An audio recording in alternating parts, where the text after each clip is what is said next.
Hello students, good morning all of you. आपका सभी का एक बार फिर स्वागत है।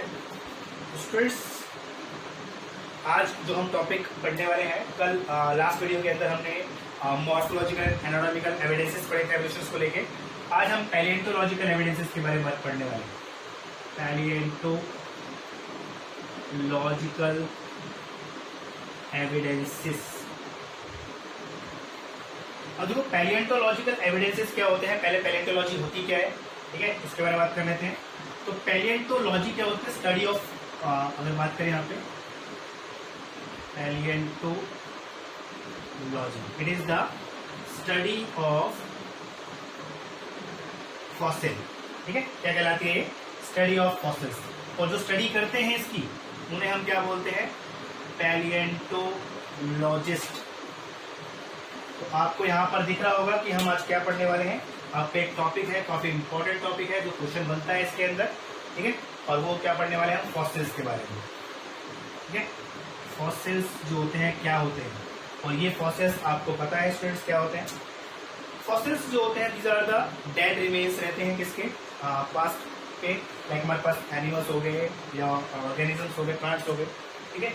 इन्हें हम क्या बोलते हैं? जो क्या होते हैं, काफी मिलियन ऑफ ईयर्स से क्या हुए हैं, अर्थ क्रस्ट में दबे हुए हैं, ठीक है, जो क्या बन जाते हैं? फॉसिल्स बन जाते हैं, ठीक है। तो क्वेश्चन दिमाग में स्टूडेंट्स ये आता है कि एक तो हम इनको निकाल क्यों रहे हैं, ठीक है, एक्सकेवेट क्यों कर रहे हैं, क्या मिलने वाला है इससे हमें, ठीक है। और दूसरा क्या है कि भाई इतना मतलब एक तरीके से जो स्टडी कर रहा है, तो किस चीज की स्टडी की जाएगी इसको लेकर, क्या पता चलने वाला है? हमारे पास है कोई दबा हुआ है, दबा रहेगा, उसको निकालने की जरूरत क्या है, ठीक है। निकाल के क्या करने वाले हो आप उसकी? अब उसको साफ करोगे, उसकी देखोगे उसके पास क्या क्या था क्या नहीं था। तो ये स्टूडेंट जो की जाती है, बहुत जो पैलिएंटोलॉजिस्ट होते हैं और फॉसिल्स जो होते हैं, अभी हम देखेंगे इसके अंदर किस तरीके से क्या होते हैं, हमें हेल्प करते हैं, ठीक है, किस तरीके से एविडेंसेस प्रोवाइड करते हैं कि इस टाइप के क्रिएचर कभी अर्थ पर रहे होंगे। जैसे बहुत सारे इस टाइप के, आप सिंपल सा एग्जाम्पल लें, डायनासोर्स का ले लेते हैं। अब डायनासोर्स जो है जनरली ऐसी बात की जाती थी इससे पहले अपने टाइम तक, भाई बहुत बड़े बड़े क्रिएचर थे इस टाइप के जो अर्थ के ऊपर रहते थे, ठीक है, इसके बारे में ओनली बातें होती थी। लेकिन जब हमें क्या हो गया, इसके फॉसिल्स मिले, तो उसके बाद क्या हुआ, ये एविडेंस बन गया, कंफर्म हो गया कि हाँ भाई इस टाइप के बड़े बड़े क्रिएचर की कमी रखते थे, ठीक है। आज की डेट में नहीं है, बहुत सारे क्या हो गया, एक्सटेंट हो गए, तो उनमें एक रीजन रहा होगा। तो वो जो हमें मिलते हैं, तो वो हमें एविडेंसेस देते हैं इस टाइप के, ये टाइप के क्रिएचर कभी रखते थे। और सेकंड थिंग, फिर उसके बाद हम चेक करते हैं जो डिफरेंट और हमें फॉसिल्स मिलते हैं, उसको हम कोरिलेट करते हैं विद आज की डेट से जो ऑर्गेनिज्म उनके साथ रिलेट करते हैं। इससे हमें क्या होता है, पैटर्न ऑफ एवोल्यूशन के बारे में पता चलता है, ठीक है, किस तरीके से पैटर्न ऑफ एवोल्यूशन चला हुआ आ रहा है, ठीक है।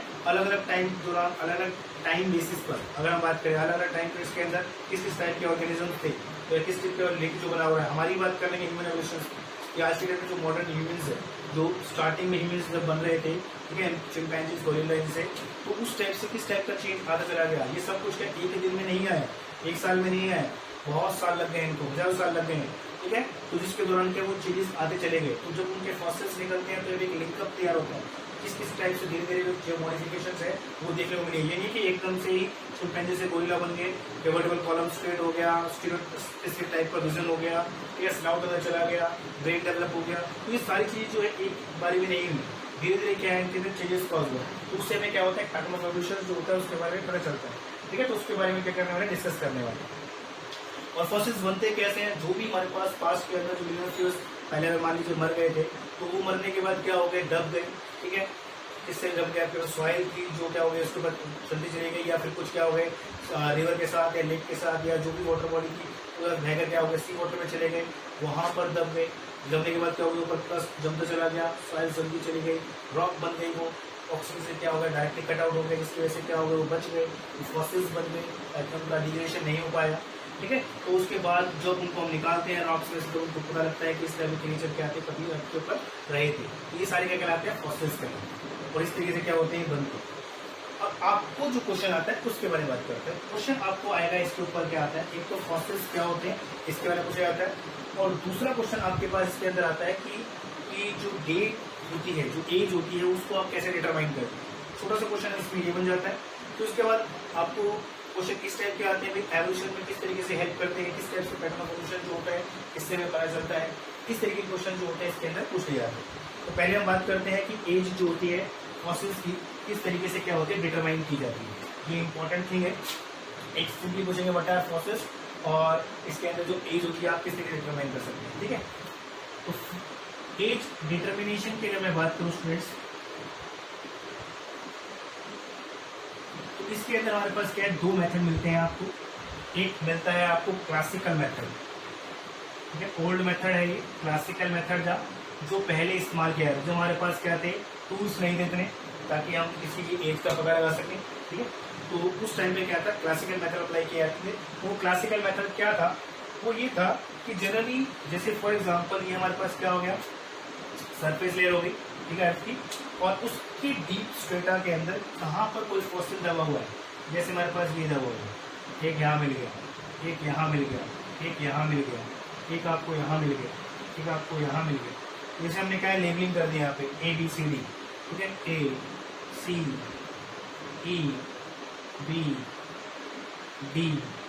F, ठीक है। अब इसके अकॉर्डिंग क्वेश्चन आपको ऐसे पूछा जाता, बस क्वेश्चन यही है, क्लासिकल मेथड के अंदर सिंपल सा फॉर्मूला था कि भाई जो जितनी डीपर है, ठीक है, जैसे ये सबसे डीपर है तो ये सबसे क्या होगा, ओल्डेस्ट हो, ठीक है, ये सबसे ओल्डेस्ट वाला होगा, पुराना है, और ये बहुत पुराना है, ओल्डेस्ट एज होगी इसकी, और ये सबसे ऊपर है, सरफेस के बिल्कुल पास है, तो ये क्या हो गया, न्यूएस्ट हो, ठीक है। और ये सारे क्या हो गए, जिस लेयर पे वो मिले हुए हैं तो वो क्या हो गया, डेप्थ हो गया। जैसे ऑर्डर लगा लिया, पहले नंबर पर ये आ गया, सेकंड ये आ गया, थर्ड ये आ गया, फोर्थ ये आ गया, फिफ्थ ये आ गया, सिक्स्थ ये आ गया, ठीक है। पुराने से न्यू की तरफ बढ़े तब, ओल्ड से न्यू की तरफ बढ़े तब ये पैटर्न मिलेगा। तो इस बेसिस पर क्या था, जितनी डीप के अंदर कोई फॉसिल्स मिला है हमें, उस बेसिस पर जितना डीप में कोई मिला है तो वो उतना ओल्ड हो गया। जैसे फॉर एग्जाम्पल देता हूँ मैं आपको, जैसे मान लीजिए यहाँ पर कोई है एक फॉसिल, ह्यूमन बीइंग का एक फॉसिल था, ठीक है। अब वो फॉसिल्स जो था हमने उसको नाम दे दिया एक्स टाइप, ठीक है। और यहाँ पे हमारे पास जो फॉसिल मिला है वो हमारे पास क्या है, वाई टाइप का, फॉर एग्जाम्पल। अब इनके अकॉर्डिंग, इस मेथड के अकॉर्डिंग क्या है, ये ओल्डेस्ट हो गया, ठीक है, और ये उसके बाद वाला हो गया, उससे पहले जो आया, ठीक है, उससे ऊपर कोई आ गया तो उससे पहले वाला हो गया, कोई उससे न्यू वाला ह्यूमन बींग्स हो गया। मान लीजिए आपके पास 6 टाइप के ह्यूमन बींग्स के फॉसिल्स अलग अलग, ठीक है, तो उस अलग अलग फॉसिल्स के अकॉर्डिंग ये सबसे क्या हो गया, ओल्डेस्ट वाला हो गया। लेकिन इसके अंदर खामी प्रॉब्लम ये है कि जरूरी नहीं है कि जहां पर जो मिला है आपको वो क्या होगा, आपको थोड़ा सा इससे कम ओल्डेस्ट वाला रहेगा, ये ज्यादा ओल्ड वाला रहेगा, ऐसा कोई कंफर्म पैटर्न नहीं होता। हो सकता है कि आपको इस टाइप का फॉसिल आपको कभी नेक्स्ट टाइम के अंदर आपको यहाँ मिल जाए नेक्स्ट टाइप का, तो आप कह दोगे नहीं जी ये गलती से हो गया, यहाँ पर था, अब ये वाला ही ओल्ड वाला, तो इस तरीके से क्या था, इसके अंदर प्रॉब्लम थी, ठीक है। तो लेकिन ये था हमारे पास क्या था, क्लासिकल मेथड था, जिसके अकॉर्डिंग क्या था, पहले एज की डिटर्मिनेशन जो थी वो की जाती थी। लेकिन अब हमारे पास क्या है, लेटेस्ट टूल्स आ चुके हैं, लेटेस्ट टेक्निकल हमारे पास क्या है, मेथड्स है। तो इसके अंदर हमारे पास दूसरा जो मेथड है इसके अंदर वो इम्पोर्टेंट है, और वो क्या कहलाता है, absolute dating method. Absolute dating method क्या होता है, जो आपको एज के बारे में क्या होता है, इंफॉर्मेशन देता है, जो ऑलमोस्ट रहता है करेक्ट इंफॉर्मेशन देता है, उसके आसपास की एज के बारे में क्या होता है आपको बता देता है। तो ये एज जो मेथड है, जो एब्सोल्यूट डेटिंग मेथड है, डिपेंड करता है किस पे बेस्ड है ये, कि जो अनस्टेबल रेडियो एक्टिव न्यूक्लियाई होते हैं, जो कन्वर्ट होकर धीरे धीरे ग्रेड होकर क्या होते हैं, स्टेबल रेडियो एक्टिव न्यूक्लियाई के अंदर क्या होता है, मॉडिफाइड कन्वर्ट हो जाते हैं, ठीक है, डिग्रेड हो जाते हैं। तो उस मेथड पे क्या है, ये बेस्ड मेथड है, इसके अंदर आपको कुछ एग्जाम्पल पूछे जाते हैं। तो एग्जाम्पल के तौर पे हमारे पास क्या आ गया, जैसे एक हमारे पास क्या हो गया, यूरेनियम लेड टेक्निक हो गई, ठीक है। हमारे पास दूसरा क्या हो गया, कार्बन 14 टेक्निक हो गई, डेटिंग टेक्निक हो गई। अब देखो स्टूडेंट्स, इसके अंदर आपको सिर्फ नाम पूछे जाते हैं, ठीक है, आपको डिटेल नहीं पूछे जाते किस तरीके से क्या करता है ये काम करता है, ठीक है। तो आपको क्या पूछा जाएगा कि what are the fossils, fossils क्या होता है, these are the dead remain of the past organisms, ठीक है, जो दबते हैं क्रस्ट के अंदर द मिलियन ऑफ ईयर्स, उसको हम क्या बोलते हैं, फॉसिल्स बोलते हैं।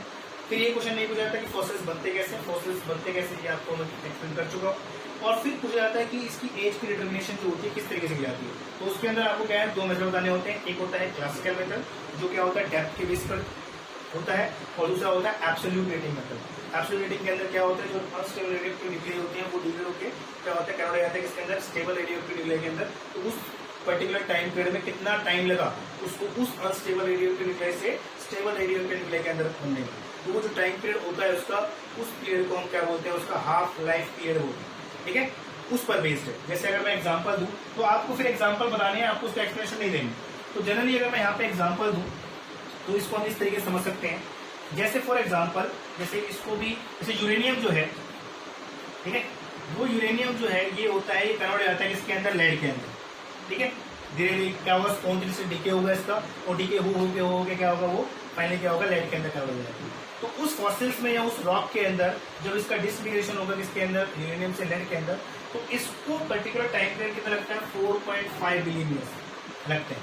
तो दैट मीन्स क्या है, उससे उसकी एज ऑलमोस्ट मान लिया जाता है कि इतना पुराना होगा ये पर्टिकुलर फॉसिल्स।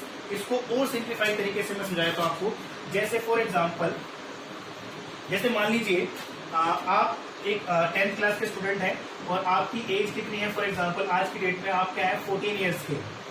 ठीक है, 14 ईयर्स के आप किस क्लास के अंदर है, 10th क्लास के अंदर। अब मान लीजिए आप मुझे क्या होते हैं, 5 ईयर्स बाद मिलते हैं मुझे आप। ठीक है, और 5 ईयर्स मिलने के बाद आप मुझे ये बोलते हैं कि आप अब कौन सी क्लास के अंदर है, कौन से स्टैंडर्ड के अंदर है, आप अब इस स्टैंडर्ड के अंदर कौन से हैं, एमएससी के अंदर। ठीक है, आप क्या कर रहे हैं, एमएससी कर रहे हैं फॉर एग्जाम्पल। ठीक है, अब आप क्वेश्चन पूछ लेते हैं कि सर आप बताया कि हमारी एज कितनी होगी। तो सिंपल सी बात है, अगर मुझे पता है कि आप 10th क्लास में जब थे और वो जो ईयर था, फॉर एग्जांपल आज की डेट में कितना ईयर है, वो 2020 है। ठीक है, तो अब 2020 के अंदर आप 10th स्टैंडर्ड में है और आपकी एज कितनी है, 14 ईयर्स है। ठीक है, और 5 ईयर्स बाद मुझे आप कब मिले हैं, 2025 में। ठीक है, और उस टाइम पे क्या कर रहे हैं आप, एमएससी कर रहे हैं। तो अब सिंपल सी बात है, एमएससी करने के लिए सबसे पहले क्या करनी पड़ेगी आपको, 11th, फिर 12th, फिर फर्स्ट ईयर, फिर सेकेंड ईयर। ठीक है, फर्स्ट ईयर, सेकेंड ईयर किसका, बीएससी का। ठीक है, थर्ड ईयर इसका बीएससी का, फिर फर्स्ट ईयर किसका, एमएससी का, और फिर पार्ट सेकेंड ईयर किसका, एमएससी का। तो ये हमारे पास कितना होगा, 1 2 3 4 5। एक्चुअली इसके बाद से लगाओ 1 2 3 4 5, और ये पीरियड जो है आपका क्या है, एमएससी का पीरियड है। और एमएससी मान लीजिए आप फर्स्ट पार्ट में ही है। ठीक है, फर्स्ट ईयर में ही है एमएससी के। ठीक है, तो अब कितने साल हो गए यहाँ पे, मतलब एमएससी करने के लिए आपको 5 साल और लगने वाले। ठीक है, और 5 साल लगने के लिए तो आपकी एज कितनी थी यहाँ पर, 14, तो +5 कितनी हो गई यहाँ पर, 90। ठीक है, सिंपल बात क्या होंगे, आपकी एज कितनी हो जाएगी, 90 ईयर्स हो जाएगी। तो कहने का मतलब सिंपल सा ये है कि कोई जनरली जो अनस्टेबल न्यूक्लियर है, जो उसका डीके होता है तो वो स्टेबल न्यूक्लियर के अंदर कन्वर्ट हो जाता है, और जहां से वो उसके अंदर कन्वर्ट हुआ है उसका पर्टिकुलर टाइम पीरियड उसको कितना लगा। ठीक है, तो वो उस रॉक के अंदर जो हमें मिलेंगे कंटेंट, उसको हम क्या करेंगे, चेक करेंगे। तो उस बेसिस पर हमें पता लग जाएगा भाई इसको इतने इसमें डिसइंटीग्रेट हो चुका है, तो उसको इतना टाइम पीरियड लगा। ठीक है, तो वो पर्टिकुलर क्या आ जाएगा, उसका हाफ लाइफ पीरियड या उसको क्या आ जाएगी, एज है। जिस तरीके से हमने यहाँ पर एग्जांपल लेके समझाया। तो यूरेनियम जो होता है लेड के अंदर कन्वर्ट हो जाता है, उसको क्या होता है, 4.5 बिलियन से रखते हैं। कार्बन 14 हो गया, कार्बन 14 जो होता है वो नाइट्रोजन 14 के अंदर कन्वर्ट हो जाता है। ठीक है, वो डीके हो जाएगा उसके अंदर, उसके कार्बन 14 से नाइट्रोजन 14 में।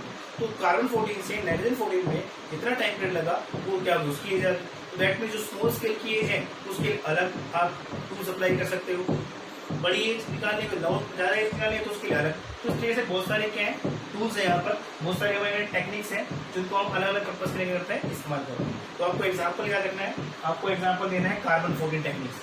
ठीक है स्टूडेंट्स, ये था आपका टॉपिक, और इसके अंदर हमने बात करी ली है किस तरीके से एवोल्यूशन में हेल्प करते हैं। तो जनरली जब कोई फॉसिल मिलता है तो जब उसकी स्टडी करते हैं, उसके बॉडी पार्ट की स्टडी करते हैं, उसके स्केलेटन की स्टडी करते हैं, उसके साइकोलॉजी की स्टडी करते हैं, उसकी मॉर्फोलॉजी की स्टडी करते हैं, उसके एनाटॉमी की स्टडी करते हैं, तो ये सारी स्टडीज की जाती हैं। और उनके बाद जो जो फॉसिल्स मिलते रहते हैं उनको जब हम एक लिंकअप में शो करते हैं, ठीक है, उसको जब हम एक लिंक में शो करते हैं, एक तरीके से एक सीरीज बनाते हैं। जैसे ह्यूमन बींग्स के मान लीजिए क्या है, 7 फॉसिल्स हैं, तो ये हो गया हमारे पास first, second, third, fourth, fifth, sixth, 7।